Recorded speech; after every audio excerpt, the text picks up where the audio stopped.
Messieurs, dames, bonjour. Nous voilà déjà réunis pour le 7e séminaire de l'Université citoyenne 2021 en ligne, comme vous le savez, et toujours dans l'axe économie et gestion d'entreprise. Nous recevons aujourd'hui l'incontournable Monsieur Najib Arksbi. Vous êtes très nombreux à le demander chaque année pour l'Université citoyenne et vous avez bien raison. On ne le présente plus, mais si nous avions à le faire, on dirait que c'est un économiste marocain, titulaire d'un doctorat d'État en sciences économiques de l'Université Paris-Dauphine, et il est également diplômé de l'Institut d'études politiques à Paris, plus connu aujourd'hui sous le nom de Sciences Po Paris. Au-delà de ses activités professionnelles, M. Arksby est depuis longtemps un militant politique et un citoyen actif ayant assumé des responsabilités publiques à différents niveaux. Il a été membre du bureau politique du Parti socialiste unifié. Il a notamment été conseiller municipal puis vice-président de la commune urbaine Agdel Riyad et de la communauté urbaine de Rabat. Mais comme j'aime le présenter, M. Najib Arksby est un enseignant à HEM et enseignant-chercheur à l'IAV de Rabat. Le sujet d'aujourd'hui s'intitule Économie marocaine, au-delà de la relance, le développement. Et sans plus tarder, Monsieur Arksby, la parole est à vous. Bien, bonjour. Écoutez, j'ai coutume de dire que c'est avec plaisir que je prends part à cette université depuis maintenant près d'une vingtaine d'années.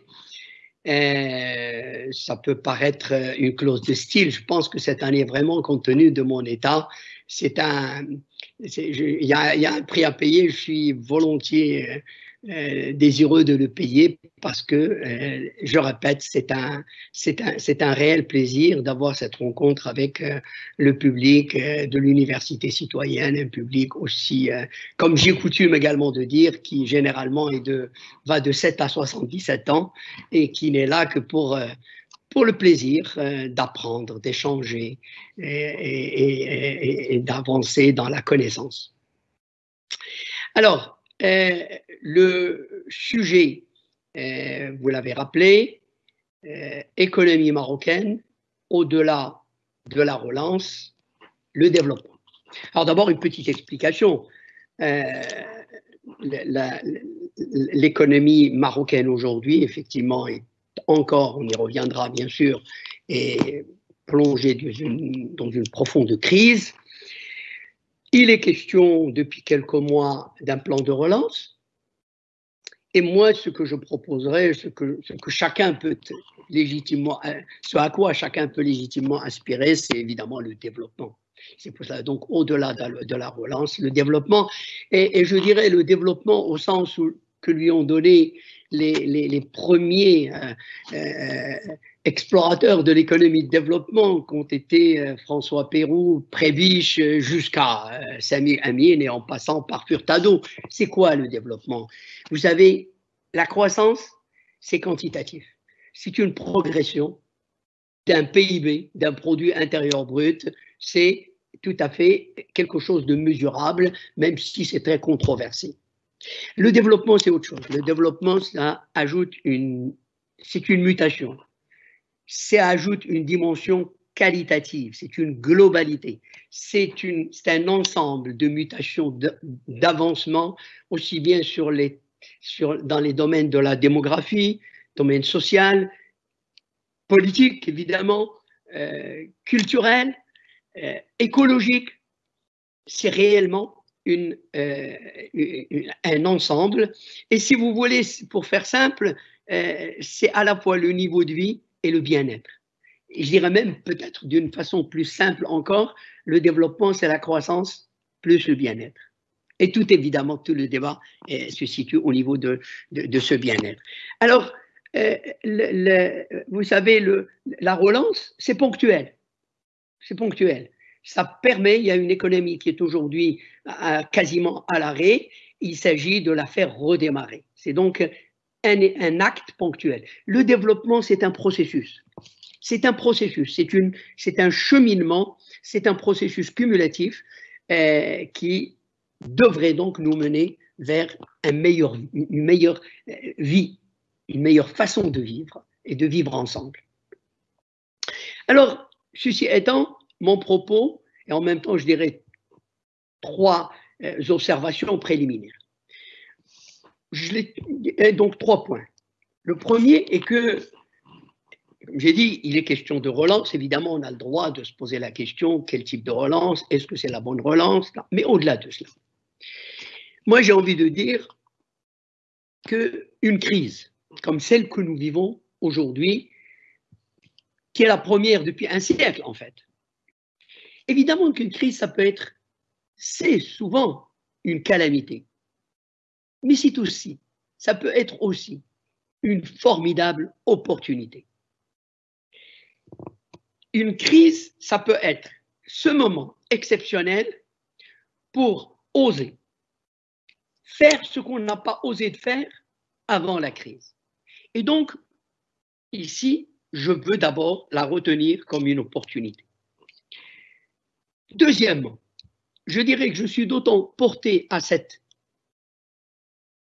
perception positive qu'il y a aujourd'hui, dans l'économie marocaine, dans les politiques conduites au Maroc, eh bien, quelques inflexions. Oui, on va les détailler. Il y a quelques changements dont une interprétation optimiste pourrait voir les prémices d'une évolution, d'un changement majeur.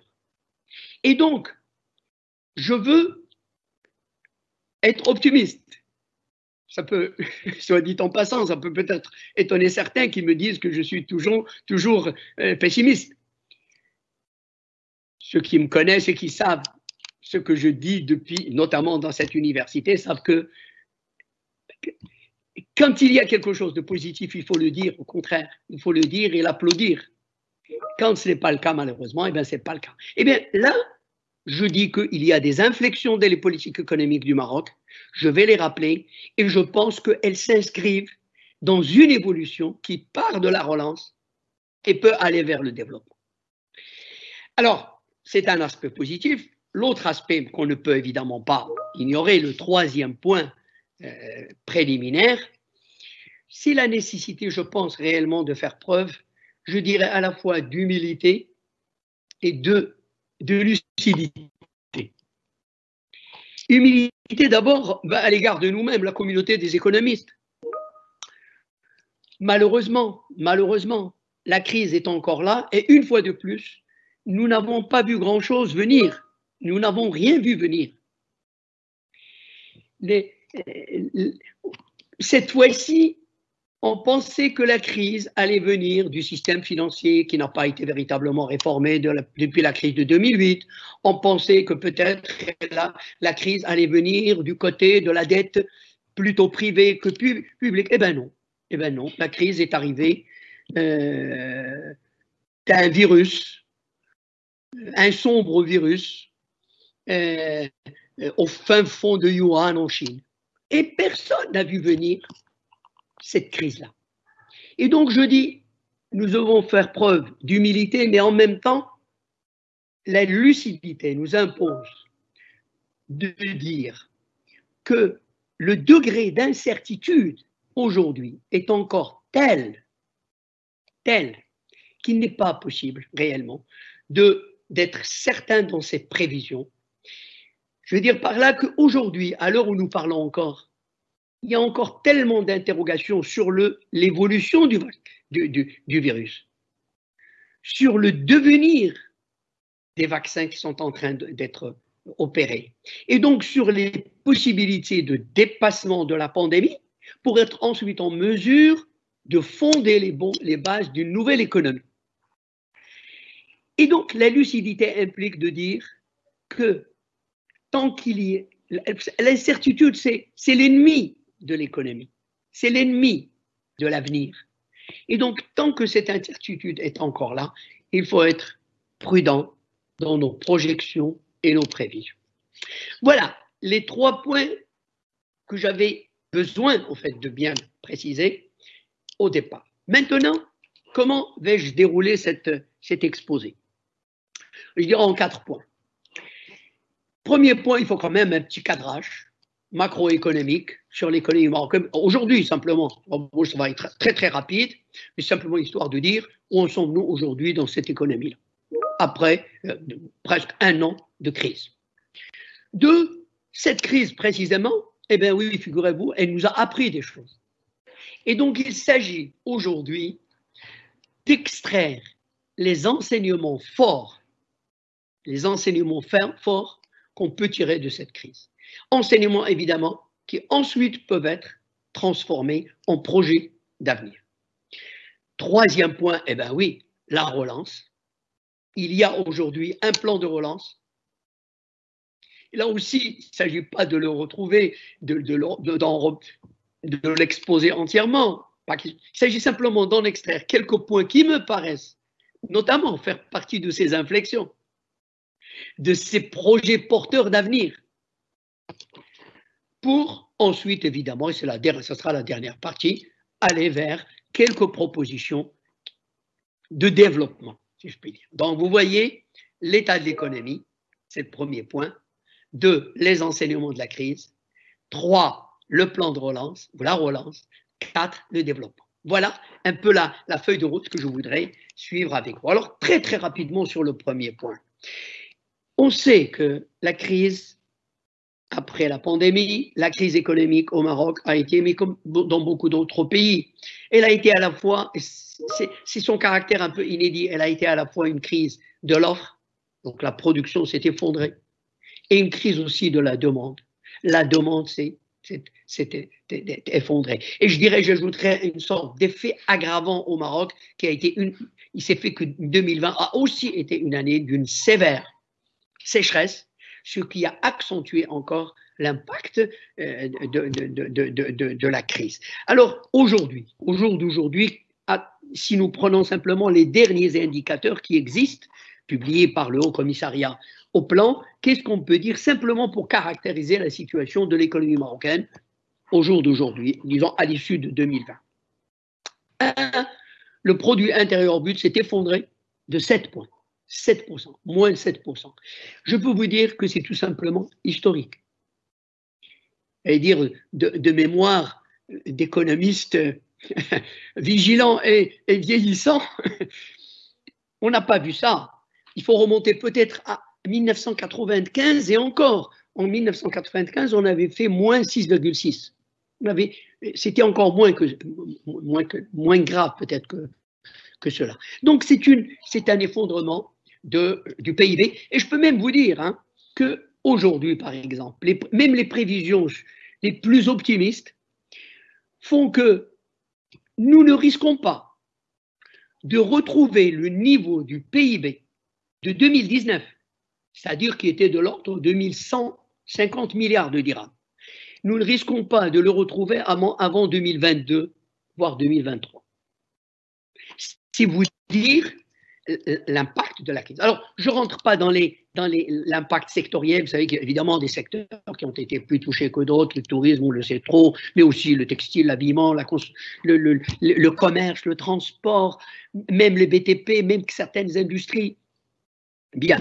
Au niveau du chômage, le chômage, on sait que on a, alors chiffre officiel, on a perdu 531 000 emplois, le taux de chômage serait de 12,8, augmenté de près de 3 points. Vous savez que le vrai problème au Maroc de la question de l'emploi, il n'est pas là. Ce ne sont pas les bons indicateurs. Les bons indicateurs, c'est un ou deux, c'est le taux d'activité, c'est le taux d'emploi. Et qui font que, par exemple, dans ce pays, chacun peut comprendre ça, sur 26 millions de Marocaines et de Marocains en âge d'activité, il y en a à peine 12 millions qui sont estimés, considérés comme étant actifs. C'est vous dire l'ampleur du problème, mais je rappelle, je vais très très vite pour ne pas prendre beaucoup de temps sur cette question.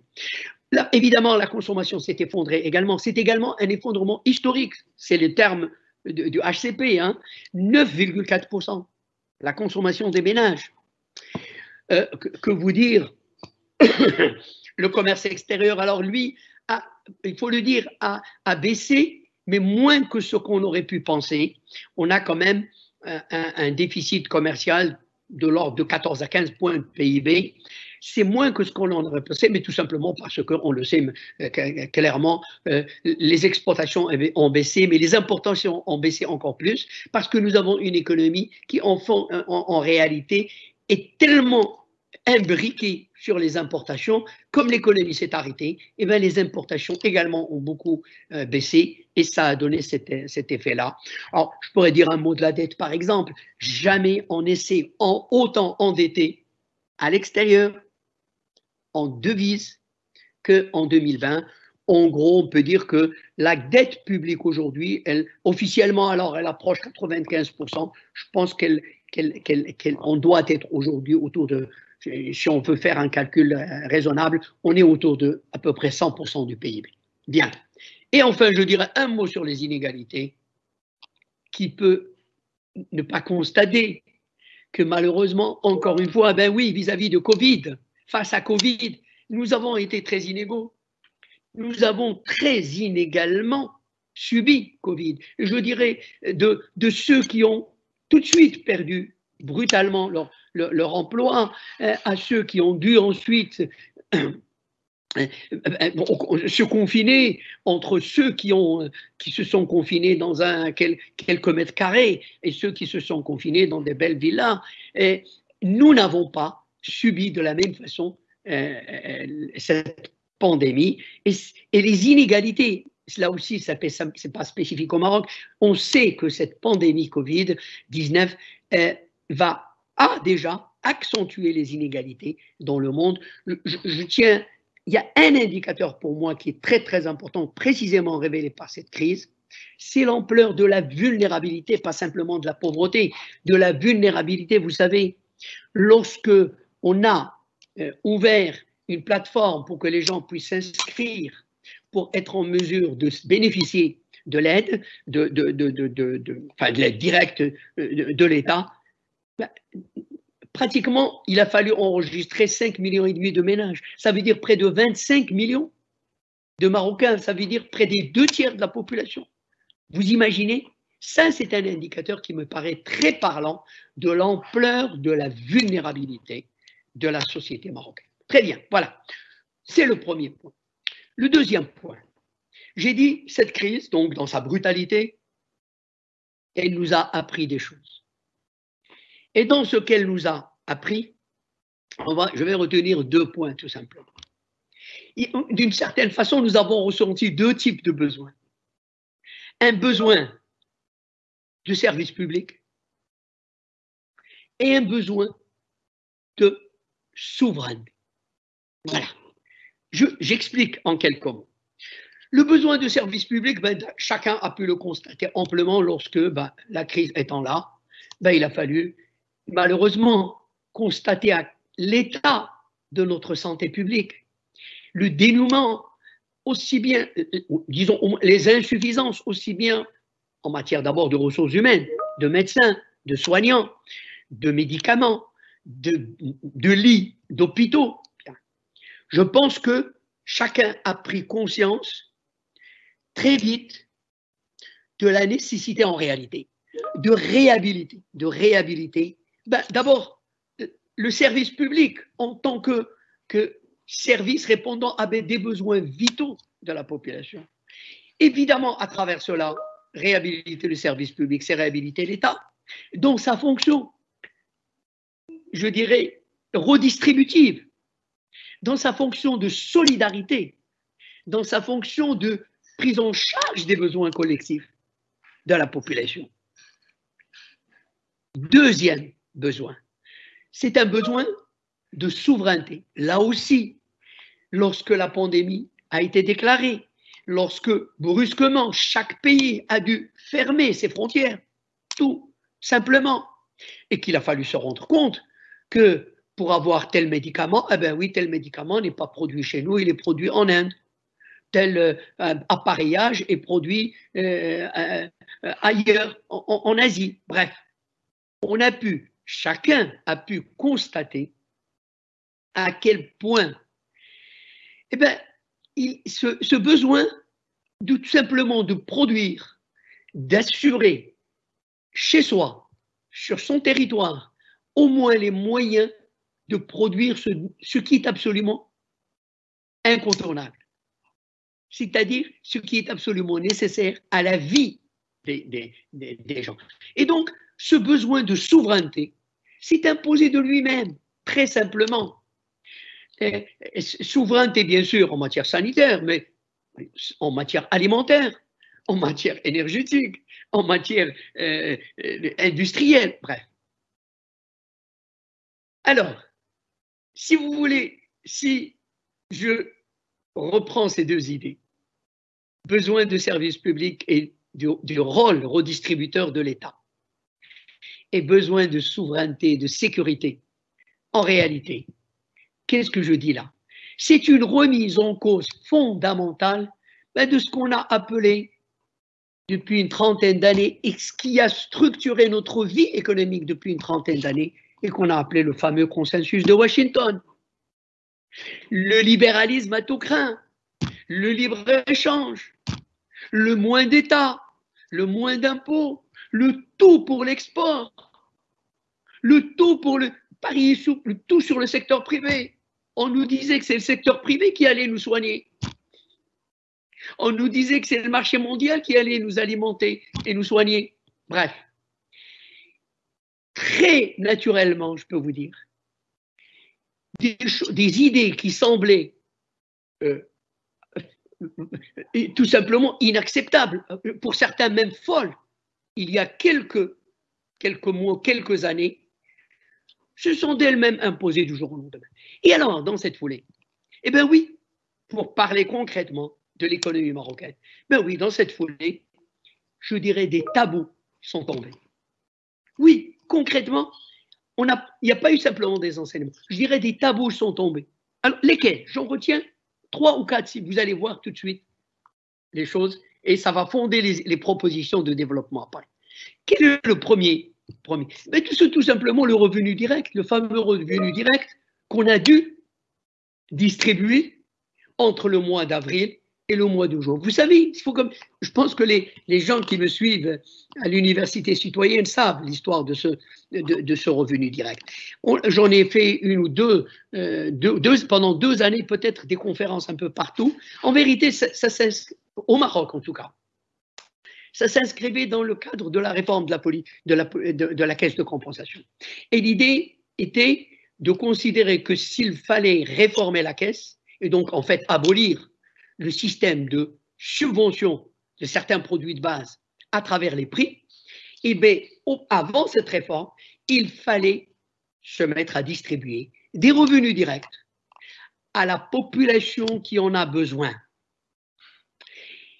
pour faire en sorte que lorsque les prix libéralisés se mettraient à augmenter, eh bien, cette population ait le pouvoir d'achat nécessaire pour acheter les biens et donc ne pas s'appauvrir.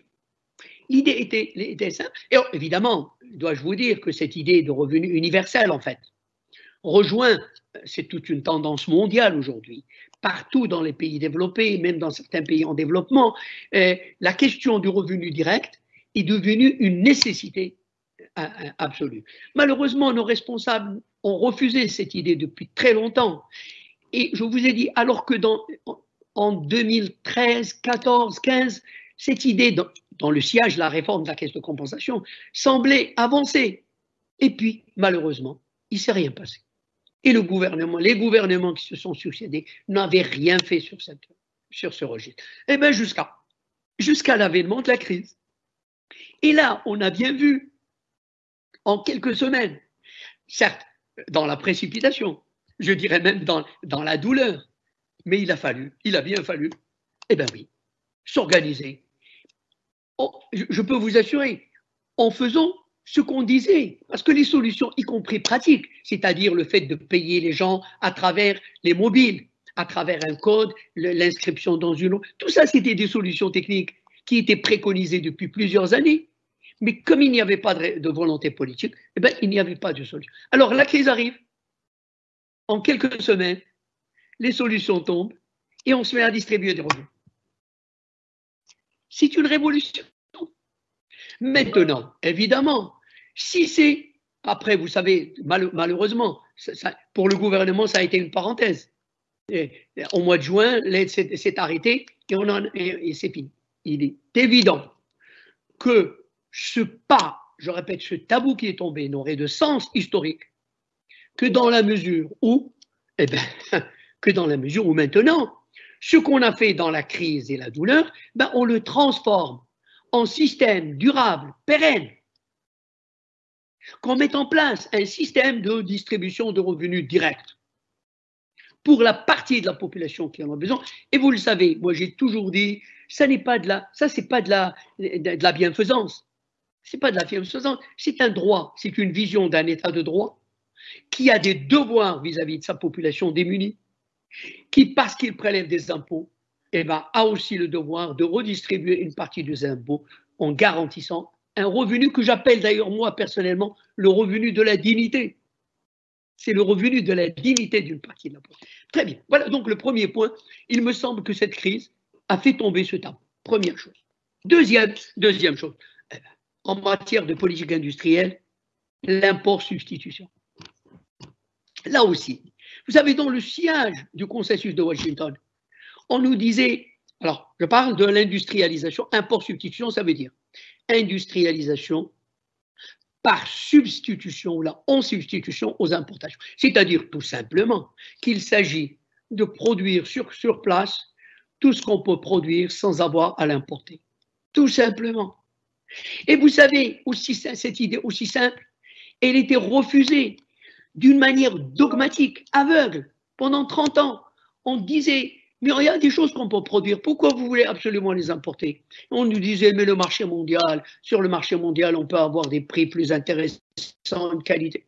Eh bien, je vous dis, il y a quelques mois encore, vous parliez d'import-substitution, les responsables, les mêmes d'ailleurs, les responsables actuels, les mêmes, vous prenez pour un zombie, un 68 art attardé. Eh bien, aujourd'hui, c'est ce même gouvernement qui met en place une politique d'import-substitution. Et je dois dire, je vous ai dit tout à l'heure, quand il y a une bonne chose, il faut la saluer. Eh bien, moi, je salue cette orientation. Vous savez qu'on a mis en place un programme, une banque de projets, avec une protection des produits qu'on se mettrait à fabriquer localement. Dans 40% de protection, ça n'est pas rien. Et je trouve même qu'on a trouvé l'intelligence d'associer cela à l'exportation, c'est-à-dire justement pour répondre à cet vieux argument qui consistait à dire oui, mais quand on produit seulement pour le local, on fait de la mauvaise qualité, etc. Non, on peut produire pour le marché local avec de la bonne qualité, qui a de la compétitivité à l'international. Et aussi, je dirais tout simplement que cette politique d'import-substitution aujourd'hui, on découvre que non seulement elle est possible, mais qu'elle est efficace. C'est le ministre de l'Industrie lui-même aujourd'hui qui le dit. Et je vous assure, je ne peux pas ne pas relever. Vous savez, la semaine dernière, je lisais, le ministre dit « Ah ben oui, on peut fabriquer même les cartables scolaires, les manuels scolaires chez nous. » Enfin, vous imaginez, il a fallu attendre cette année et la crise pour que ce tabou tombe, pour qu'on découvre qu'on est capable de fabriquer chez nous des cartables scolaires. Donc, bref, vous savez, moi, vous savez, je dis toujours « Forma jal khairin fa ». Quand le bien arrive, il est bénéfique. Donc, très bien, si le gouvernement arrive à cette conviction qu'il faut développer l'import-substitution, j'applaudis et c'est très bien. Et je dis donc que ça, voilà un autre tabou qui est tombé. Troisième tabou qui est tombé, c'est la protection sociale généralisée. Là aussi, vous imaginez, je vais y revenir, mais vous imaginez, je peux vous dire en fait, aujourd'hui, il y a un projet pour faire en 5 ans ce qu'on n'a pas fait en 70 ans, en 65 ou 70. Voilà, c'est tout simple, pour vous dire à quel point c'est historique. C'est-à-dire que l'idée d'assurer à tous les Marocaines et tous les Marocains, toutes les Marocaines et tous les Marocains, une protection généralisée, c'est-à-dire qui comprend aussi bien la couverture médicale, les allocations familiales, l'indemnité chômage et la retraite. C'est une révolution apportée un tabou qui est tombé. Et alors, peut-être quatrième point, ben, l'impôt sur les grandes fortunes, qui n'est plus un tabou. Aujourd'hui, alors, depuis combien de temps? Là aussi, à l'université citoyenne, moi aussi, personnellement, j'ai fait plusieurs vidéos là-dessus. Les réformes fiscales, nécessaires, incontournables, on les connaît depuis longtemps. On sait qu'il faut réformer en priorité, s'il faut, l'impôt sur le revenu, pour lui donner plus de progressivité, l'unifier. On sait qu'il faut, dans un pays comme le Maroc, où les inégalités de fortune, de patrimoine sont ce qu'elles sont, comment passer à côté d'une nécessité, d'un impôt sur les grandes fortunes, d'un impôt sur les successions, bref. Eh bien, tout ça, qui semblait être un tabou, ne semble plus l'être. Je dirais d'autant plus que là, pour une fois, l'impulsion va de l'extérieur. Même le FMI, le chantre du conservatisme, le foyer du conservatisme, eh bien, le FMI fait aujourd'hui des rapports où il dit, ben oui, il faut un impôt sur le revenu progressif, un impôt sur le patrimoine. Très bien, très bien. Bon, vous voyez, cette crise nous a ouvert les yeux, nous a révélé, nous a fait des enseignements sur des besoins et elle a fait tomber des tabous. Et donc, j'arrive au troisième point. Le troisième point, c'est la relance. Alors, la relance, on est toujours très rapidement. Il y a aujourd'hui un plan de relance. Ce plan de relance, vous savez que, en fait, il a été énoncé pour la première fois dans le discours royal de fin juillet 2020. Et ensuite, elle a été déclinée en plan, puis s'est retrouvée dans la loi de finances 2021, etc. Très bien. En gros, il repose sur trois piliers, on va dire. Trois piliers. Il y a un pilier, je dirais, qui est presque un pilier financier. C'est un accompagnement financier qui semble être de 120 milliards de dirhams, soit presque 11% du PIB, ce qui n'est pas rien. Mais en fait, je l'expose et je vais passer. En fait, il comprend deux parties. Et je dois distinguer parce que c'est la deuxième partie qui m'intéresse. Il y a, dans les 120 milliards, il y a 75 milliards qui sont en fait des crédits bancaires assortis d'une garantie de l'État, ce qui est intéressant, mais c'est des crédits. OK. Mais le deuxième composante est intéressante. 45 milliards devraient en principe faire l'objet d'une dotation à un fonds d'investissement, qu'on appelle le fonds d'investissement Mohamed VI. Je vais y revenir. Ça, c'est une idée intéressante. Le deuxième pilier, c'est la protection sociale généralisée. Je vais y revenir. Et le troisième pilier, c'est la réforme du secteur public. Là aussi, alors la réforme du secteur public, ça consisterait à rationaliser le portefeuille de l'État.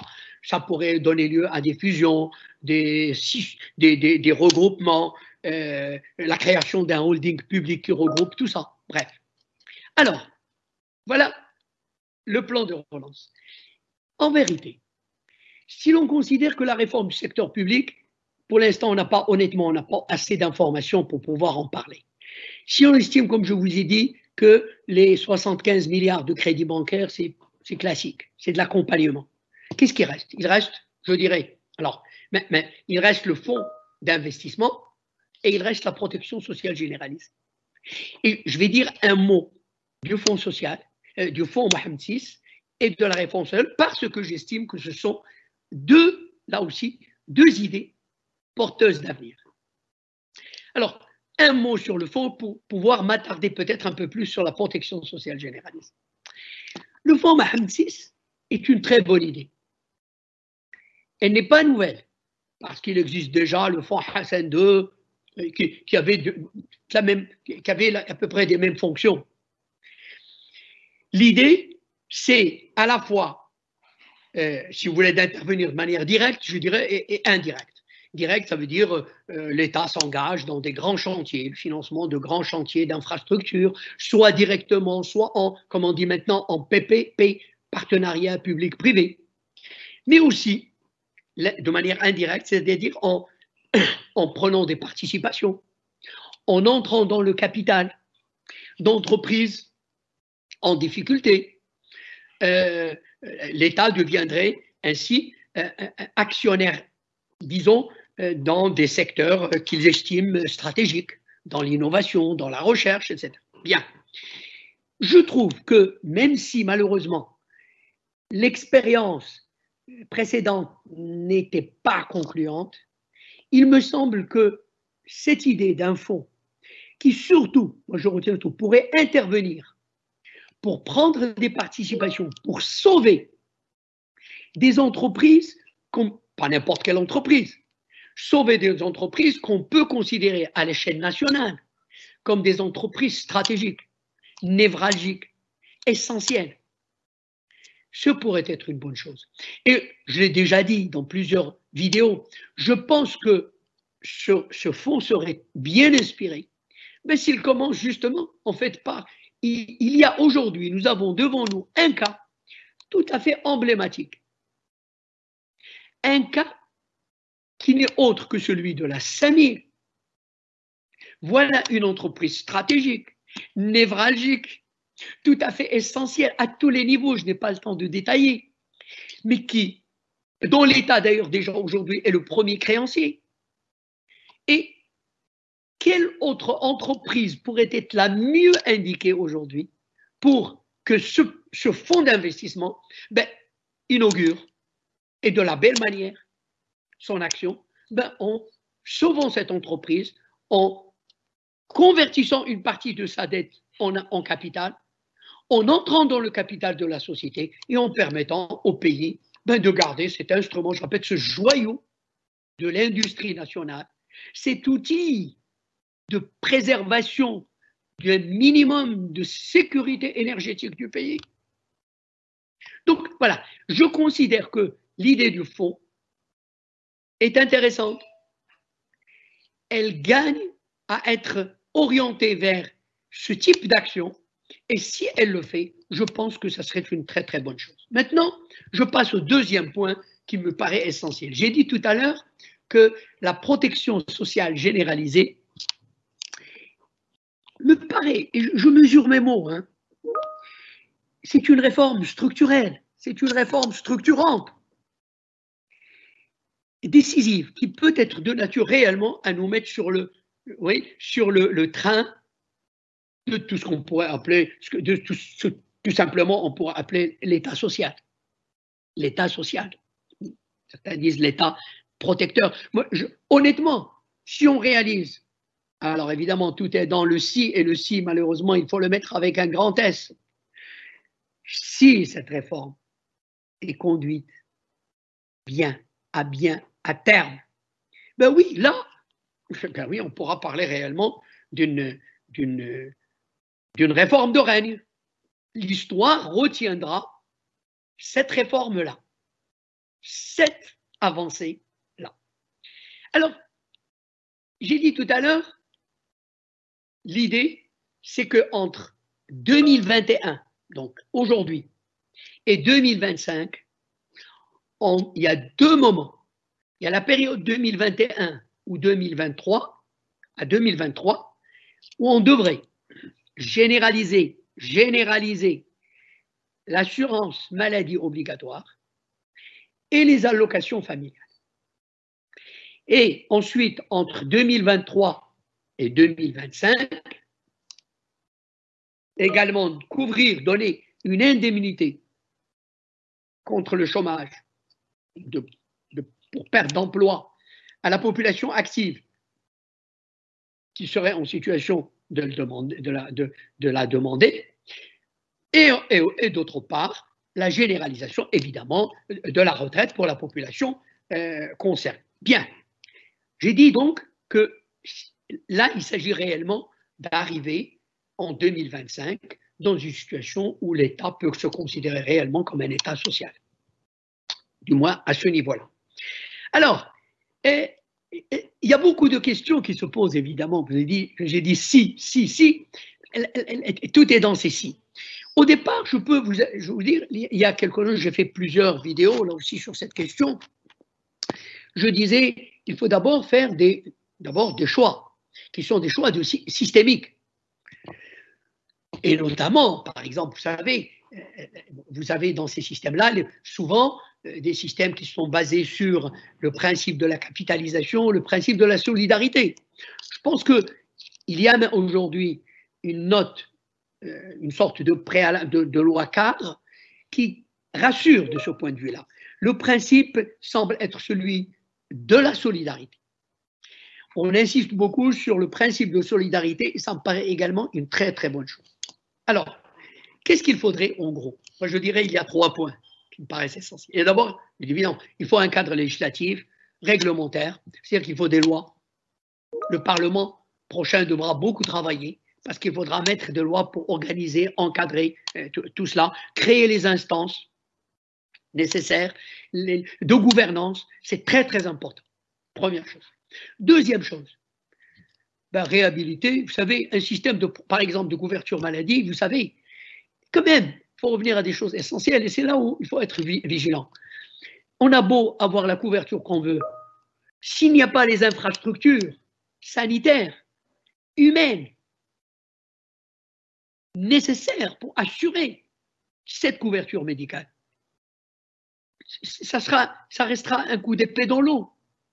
Et j'entends par là quoi? J'entends par là tout simplement le nombre de lits, les hôpitaux, les centres de santé, le nombre, les effectifs de médecins, les effectifs de soignants, d'infirmiers, de matériel. Bref, la vraie infrastructure, la vraie condition, elle est là. Or, est-ce que j'ai besoin de vous dire les retards que nous avons accumulés à ce niveau-là? Donc, la première chose à faire, si on veut être crédible, si on veut que ce projet soit crédible et se réalise, c'est qu'il faut commencer par multiplier le budget de la santé publique par 3, par 4, par 5, par 10, tant les besoins sont immenses. Le vrai test de crédibilité, on le verra dans les budgets du ministère de la Santé. On le verra dans le nombre de médecins que nous allons former, dans le nombre de lits d'hôpitaux que nous allons. C'est là que se passera l'essentiel. Donc, attention, je dis, c'est excellent, mais si on ne fait pas ça, on n'aura pas fait grand-chose et on se racontera des histoires. Et dans le meilleur des cas, on reviendra ça reviendra à l'histoire du Ramed. Et comme disent les gens, ça vous fait une belle... Vous êtes censé avoir une couverture quand vous allez à l'hôpital, on vous dit ramenez tout ce que vous voulez, où il n'y a pas de place, où il n'y a pas de radio, où il n'y a pas. Ça devient, c'est une couverture virtuelle. Alors, j'espère, je ne souhaite surtout pas pour mon pays qu'on évolue vers ce chemin. Donc, pour donner de la substance à un tel projet, il faut d'abord investir dans la santé publique, dans tous ses aspects, et notamment au niveau des ressources humaines et matérielles. Et enfin, alors il reste évidemment le financement. Alors, sur le financement, je pense que là aussi, il faut bien être conscient. Bien sûr qu'il y a dans un système d'assurance, quel qu'il soit, il y a toujours une contribution des bénéficiaires et une contribution de l'autre partie, qu'elle soit employeur, État, etc. Il faut savoir que, compte tenu de la configuration aujourd'hui de la situation, quelle est cette configuration? Selon les propres déclarations du ministre des Finances, la couverture médicale, pour rester sur ce point précis simplement, la couverture médicale devrait concerner 22 millions de personnes. 22 millions de personnes. Ça veut dire que depuis l'indépendance, on a réussi tant bien que mal, on couvre 14 millions d'habitants. Il reste 22 millions. Il est évident qu'une grande partie, je ne dis pas toute, mais une très grande partie de cette population, si elle n'est pas couverte, c'est parce qu'elle n'a pas les moyens d'être couverte. Elle n'a pas pu avoir une couverture. Si elle avait pu, elle aurait fait une assurance privée.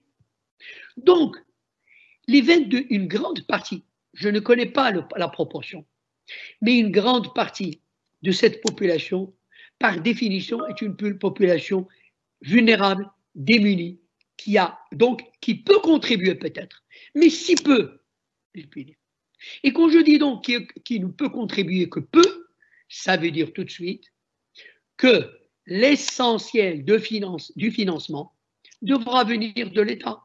C'est-à-dire quoi? C'est-à-dire d'une prise en charge collective, solidaire, de la couverture médicale. C'est une mutualisation de la couverture médicale. Alors, qui dit financement public dit tout simplement les moyens. Et quel autre moyen l'État de quel autre moyen l'État dispose-t-il pour assurer un financement durable, pérenne, suffisant, autre que celui de la fiscalité?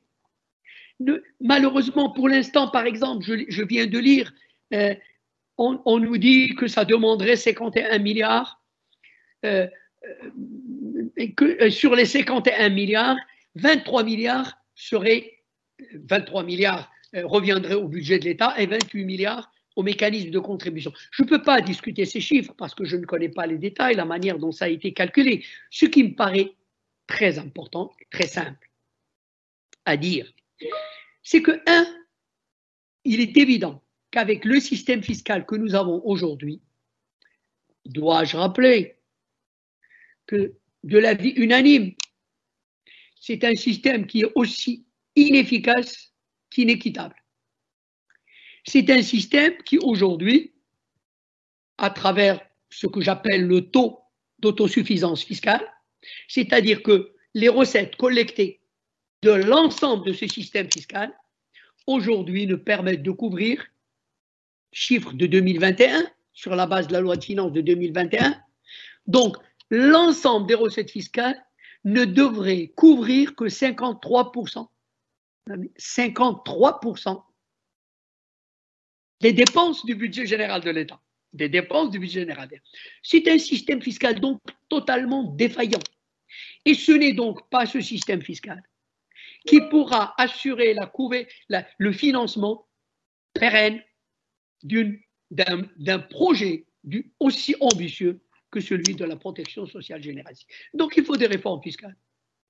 Malheureusement, on n'a pas le temps ici. S'il y a une question, je pourrais revenir, notamment sur la réforme fiscale. Mais je peux vous dire simplement, pour terminer, pour rester concret, et vous dire que c'est quand même possible. Vous avez une récente étude de 2020, de la Banque du Maroc notamment, qui a essayé d'évaluer le potentiel fiscal du Maroc. Le potentiel, c'est-à-dire ce que nous pourrions collecter si on mettait en place un certain nombre de réformes. Eh bien, le potentiel fiscal aujourd'hui du Maroc est de 27% du PIB. La pression fiscale, c'est-à-dire la réalité, la pression fiscale aujourd'hui, dans la loi de finances 2021, est de 19%. 19%. Ça veut dire quoi? Ça veut dire qu'il reste une marge, un gain possible de 7 à 8 points de PIB. Si nous faisons les réformes nécessaires, les réformes fiscales, nous pouvons dégager entre 7 et 8 points de PIB. Savez-vous, un point de PIB, c'est combien? Un point de PIB aujourd'hui, c'est 11 milliards. C'est 10, 11 milliards de dirhams. 7 points de PIB. On est autour de 75, disons entre 70 et 80 milliards. Là, je dis, c'est sérieux. Là, vous voyez, si on dégage 70 à 80 milliards, oui, on peut financer une protection sociale généralisée, crédible, durable. Mais vous voyez bien que ça nécessite une véritable réforme fiscale. Et vous voyez donc le lien que j'essaie d'établir entre la réalisation de cet ambitieux projet de protection sociale et la nécessaire réforme qu'il va falloir mener. Et je répète, j'espère qu'il y aura une question.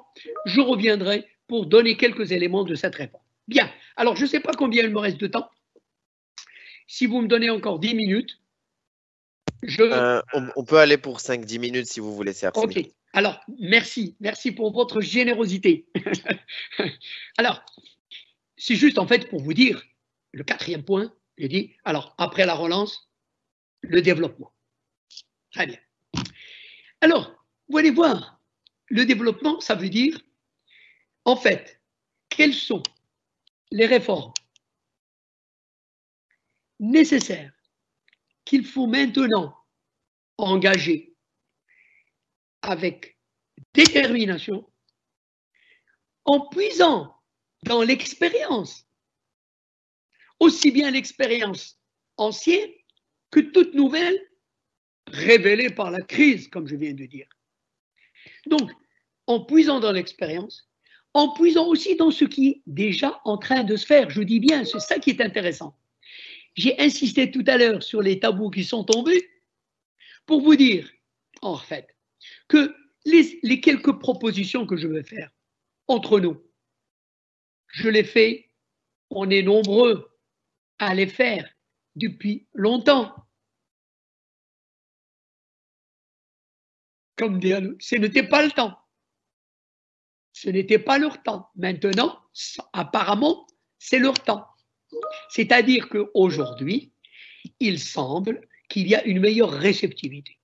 Et bien donc, il faut s'appuyer sur ce qui existe et ce qui est possible pour aller vers. Je dirais, le développement, c'est quoi? C'est quand même, je vous rappelle que ça fait 2/3 de siècle que notre pays est indépendant. N'est-il pas légitime quand même que 2/3 de siècle après, on aspire enfin à nous engager sur la voie d'un réel, d'un véritable développement? Bien. Alors, 3 axes, très simplement. Mais, alors, sur un mot, je ne vais pas insister, vous savez bien, personnellement, bon, je rappelle personnellement, on est très très long, mais je dirais, il y a un consensus pour dire que, en réalité, toutes les réformes économiques reposent d'abord, toute réforme qu'on peut envisager, repose d'abord sur la nécessité de réformes préalables qui concernent le système politique. Pourquoi le système politique? Parce que c'est le système qui prend les décisions, qui fait les choix, qui va faire justement ces choix économiques, sociaux, etc. Et donc, je ne vais pas en parler, je le note simplement, je note que engager n'importe quelle réforme, aussi ambitieuse, aussi judicieuse soit-elle, sans l'avoir précédée par une véritable réforme du système politique, et là aussi, j'en ai parlé plusieurs fois, je peux revenir là-dessus, mais je dis simplement, il faut donc mettre en place une véritable réforme politique qui permette l'engagement des réformes à venir. Alors, les réformes à venir, moi je les situe autour de 3 axes. Le premier, c'est qu'il s'agit, et vous voyez que je vais être en résonance avec les enseignements de la crise, en fait. Et aussi, je dirais tout simplement, avec les cogitations, tous les débats qu'on a eus dans le cadre de ce qu'on a appelé le modèle ce qu'on appelle le modèle de développement. Je vous rappelle d'ailleurs, hein, on attend toujours. Ça aurait été intéressant d'ailleurs quand j'avais, entre parenthèses, quand j'avais proposé, j'allais proposer un sujet, je pensais qu'au mois de février, on aurait en principe le rapport de cette commission sur le modèle développement et on serait en mesure de discuter quand même. Bon, malheureusement, à ce jour, rien n'est encore sorti. Ben, attendons. Encore une fois, peu importe. Mais en tout cas, les propositions dont je parle sont en résonance finalement avec tout ça. Alors, première chose, premier axe, ben, il s'agit de réhabiliter le rôle de l'État dans ses fonctions de stratège, de régulateur et de redistributeur de la valeur ajoutée. C'est une évidence. Mais j'insiste sur une chose tout de suite. Évidemment que ça ne veut pas dire que c'est la fin de l'économie de marché. Au contraire, c'est la réhabilitation de la véritable économie de marché, qui fonctionne sur les véritables règles de l'économie de marché, avec la transparence, la mobilité, la compétition, la concurrence nécessaire entre les acteurs. C'est c'est pas la fin du secteur privé, loin de là, c'est au contraire un autre rapport avec le secteur privé.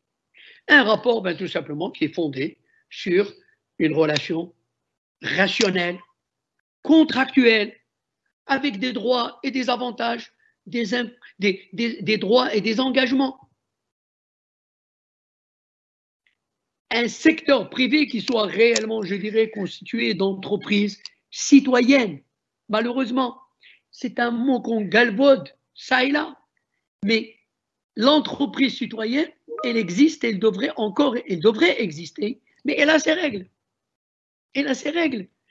L'entreprise citoyenne, pour une entreprise, bien évidemment que le profit est légitime, mais l'impôt, les obligations fiscales vis-à-vis de l'État, les droits des travailleurs, le respect de l'environnement, le sont tout autant. C'est cela l'entreprise citoyenne. Bien. Pour ne pas paraître simplement rester dans des généralités, j'ai à chaque fois choisi 2 ou 3 mesures concrètes qui donnent de la substance à cet axe, à ce que je dis. Alors, concrètement, se réhabiliter le rôle de l'État, un autre rapport avec le secteur privé, qu'est-ce que ça veut dire? Ça veut dire, concrètement, éradiquer l'économie de rente. On ne le dira jamais assez. Tant qu'on restera dans une économie qui est plus gouvernée par la logique de la rente et de l'entente, est-ce que j'ai besoin tout simplement de vous rappeler tout ce que nous voyons aujourd'hui encore à tous les niveaux?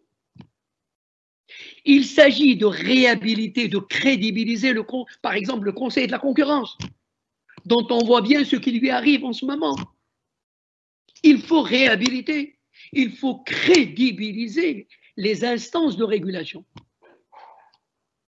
Deuxième chose, il faut réhabiliter le plan de développement économique et social. On le sait maintenant là aussi, l'aventure des plans sectoriels a été désastreuse. L'expérience est là pour le prouver aujourd'hui. Il nous faut donc revenir à un véritable plan national qui va être forcément une dimension globale, parce qu'il s'agit d'un pays et non pas de 10 pays. Une vision d'ensemble élaborée sur la base des ressources du pays, des ambitions du pays, de manière participative. Un plan élaboré de manière participative et non pas élaboré par des bureaux d'études étrangers qui viennent ensuite nous dire voilà ce que vous devez faire. Bref. Troisième, donc je dis la rente, le plan et enfin le service public, bien évidemment. Il s'agit d'ériger le service public en priorité nationale et un service public qui très logiquement répond aux besoins de la population. Les besoins de la population marocaine aujourd'hui sont connus, on les connaît, on n'a pas besoin de faire des études savantes pour le savoir. Eh bien, il faut qu'il y ait cette concordance. Il faut que, par exemple, que les investissements publics s'inscrivent dans cette logique, qu'ils sont avant tout déterminés par les besoins de la population. Voilà, 3 points. Je passe au deuxième axe. Le deuxième axe, concerne nos relations avec l'étranger, avec l'international. Il s'agit de repenser le processus d'ouverture sur l'extérieur. L'ouverture, je le dis, les gens qui me suivent depuis dans cette université, on le dit depuis des décennies, le processus d'ouverture, d'intégration, dite d'intégration à l'économie mondiale, depuis les années 80 du siècle passé, nous en voyons aujourd'hui les résultats. Pour nous, pour l'économie marocaine, nous avons énormément perdu. C'est du perdant-perdant. Nous avons, et toutes les études montrent aujourd'hui que nous avons en fait mis la charrue devant les bœufs. Avant d'engager les réformes nécessaires pour devenir compétitifs et ensuite nous ouvrir, nous avons fait l'inverse. Nous avons signé des accords de libre-échange à tort et travers et nous avons ensuite constater les dégâts que chacun peut voir aujourd'hui, reconnus par les responsables eux-mêmes aujourd'hui. Quand le ministre de l'Industrie veut renégocier l'accord avec la Turquie, ça veut tout dire. Bref, Donc ça veut dire quoi? Ça veut dire qu'il faut confirmer, j'ai dit, c'est pour ça que j'ai incité tout à l'heure sur la politique d'import-substitution. Il faut confirmer et conforter, je dirais, la politique d'import-substitution et de préférence nationale.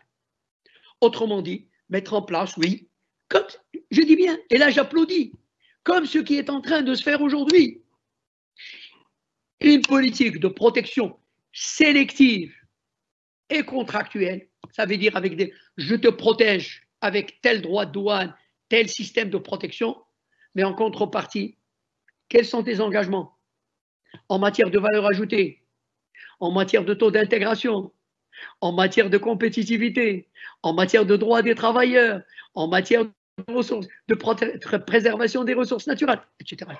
C'est ça la protection sélective et contractuelle. Évidemment, tout cela doit être dans une vision stratégique de l'ouverture du pays. Nous devons avoir une vision de ce que nous voulons.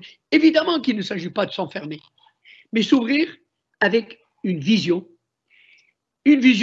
qui marque ce que nous pouvons gagner à la mondialisation, qui concilie entre nos points forts et nos points faibles, qui concilie entre les intérêts des producteurs et des consommateurs, parce que souvent là aussi, c'est ça qui est en jeu.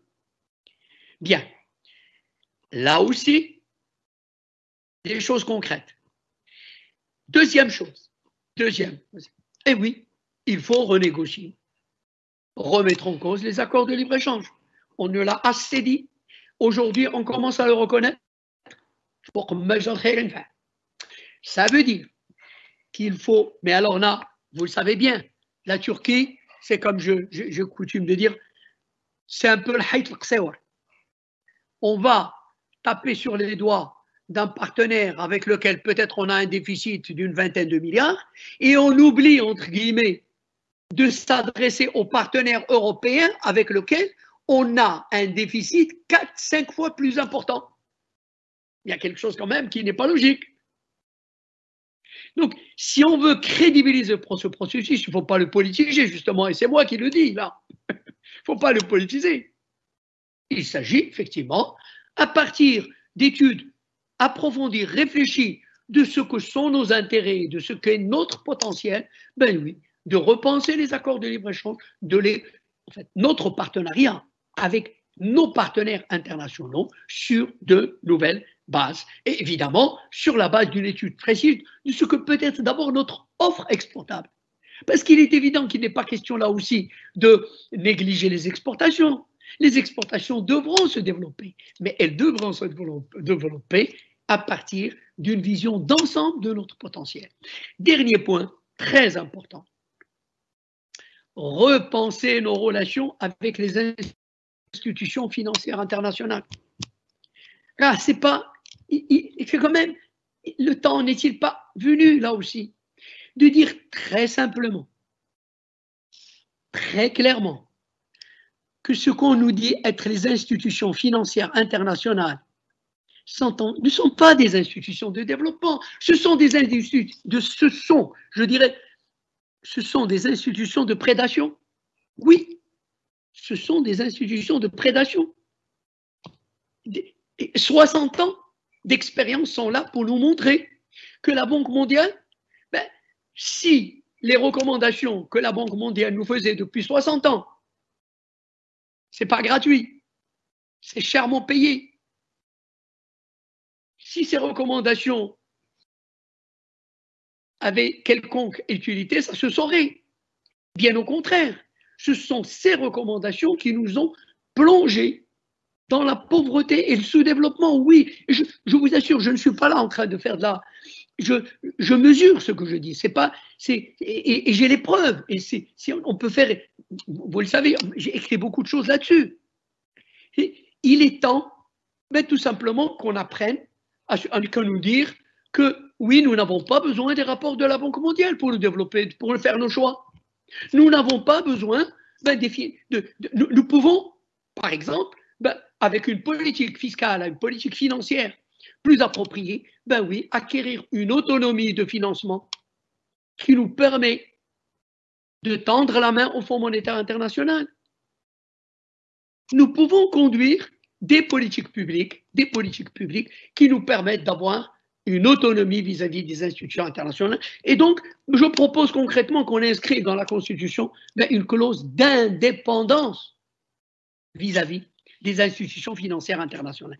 Le dernier point, en 2 mots, repenser les fameux équilibres dits macroéconomiques. Vous savez, aujourd'hui, on vit sous le diktat des fameux équilibres macroéconomiques qui ont pour nom déficit budgétaire à 3% du PIB, dette publique, dette à 60% du PIB, inflation à 2%. On sait là aussi, je n'ai pas dit tout à l'heure, mais c'est parce que c'est des enseignements internationaux. J'ai voulu me situer au niveau des enseignements au Maroc. Mais on sait aujourd'hui, aucun pays, à commencer par les pays qui nous donnaient les leçons, qui nous imposaient leurs leçons sur cette question, aucun pays ne respecte plus aucun de ces dogmes macroéconomiques. Et donc, je dis, aujourd'hui, il me semble essentiel, en fait, de soumettre ces équilibres macroéconomiques aux exigences de ce que j'appelle les équilibres sociaux, territoriaux et environnementaux. Ça veut dire concrètement là aussi à travers 2 ou 3 mesures concrètes. 1, tout projet d'investissement. Dans tout projet d'investissement, évidemment, à côté des critères économiques et financiers, il faudra imposer, ériger en déterminant, que ça devienne les déterminants, des critères sociaux, territoriaux et environnementaux. Il faut redéfinir, par exemple, les règles du déficit budgétaire, de l'inflation. Qu'est-ce que ça veut dire 3%? Qu'est-ce que ça veut dire du PIB? Il faut aussi redéfinir, par exemple, les conditions de ce qu'on appelle l'indépendance de la Banque centrale, qui est encore vue une hérésie, une anomalie. La politique monétaire a besoin d'être repensée entièrement. Bref, bon, je vois, Mehdi, je sais que j'ai atteint les limites, mais tu ne veux pas me le dire, alors j'anticipe. Donc, un mot en conclusion, un mot simplement, pour conclure. Conclure, en fait, je ne peux que reprendre ce que j'ai dit. Moi, je crois fortement que ce sont les crises qui ont toujours été porteuses de progrès décisifs.